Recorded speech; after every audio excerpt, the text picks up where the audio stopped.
the alternatives, you're not allowed to produce them, import them, etc. any longer. So it's like fluoride in the water. Mm-hmm. You know, this substance they use in rat poison and you know, mind-changing drugs.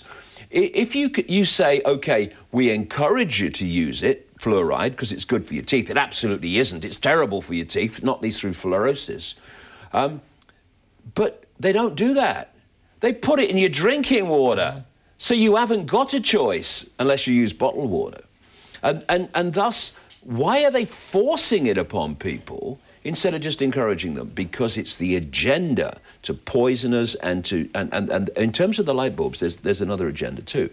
But so you've got the situation where the light bulbs give off rubbish light, and when they break, they're lethal and all the rest of it. And when you think, just take the American example. At any point in America, there are billions and billions of light bulbs. When they come to the end of their life, in terms of the incandescent ones, well, you put them on a tip or wherever they go. Or if they break, you get a brush and dustpan and you just sweep them up. End of story, gone, fine. What about when, and we're doing it in Europe already, you have billions and billions of these light bulbs containing mercury? What they're saying in these must-do blooming safety things, manuals, is when these bulbs come to the end of their life, they have to be disposed of as toxic waste. Well, of course, most people aren't going to do that and go through all the toxic waste procedure of getting rid of a light bulb. They're going to go in the tips, in the landfill tips, and they're going to break, and the mercury is going to go into the water supply and the groundwater supply. So all this is absolutely ludicrous. So why are they pushing on with it and enforcing it upon people? Well, this is why. And some people might find this strange, but hear me out. What they are is transmitters of information. And they connect into something that I'm seeing increasingly all over the world, and wherever it's introduced, the people are saying, this is terrible, we don't want this, you've got to have this. And that is smart meters, electricity meters, which is part of what they want to be a global grid of electricity supply, which they're calling the smart grid.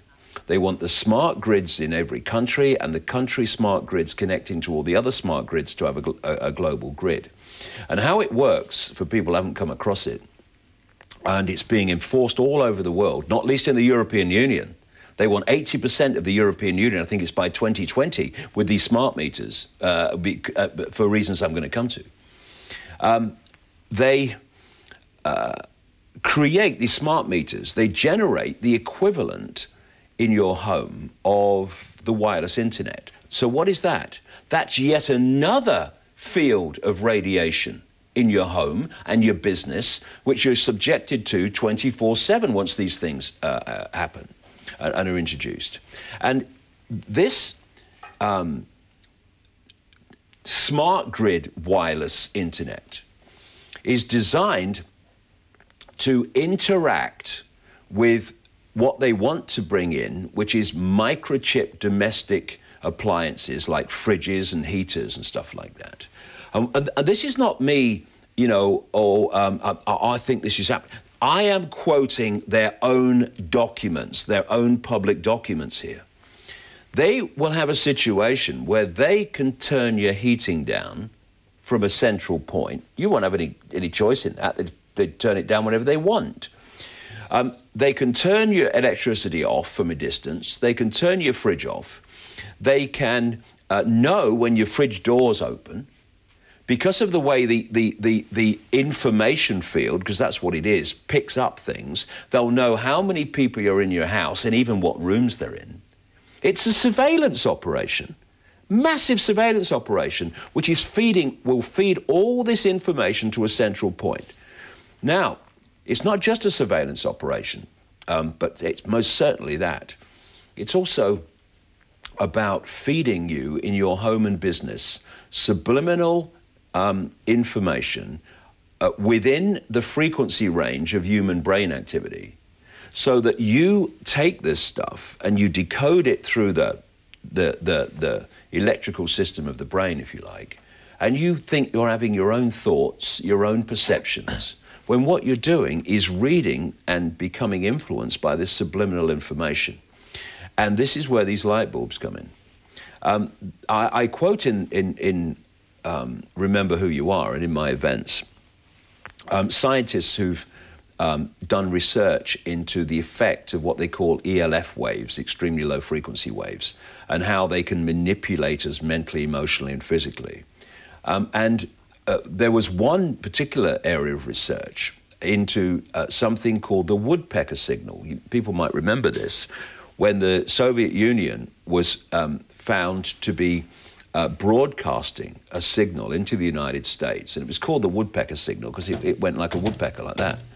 And what it was doing was broadcasting information in this signal into the United States in an attempt to influence the perceptions and views and thoughts of the population.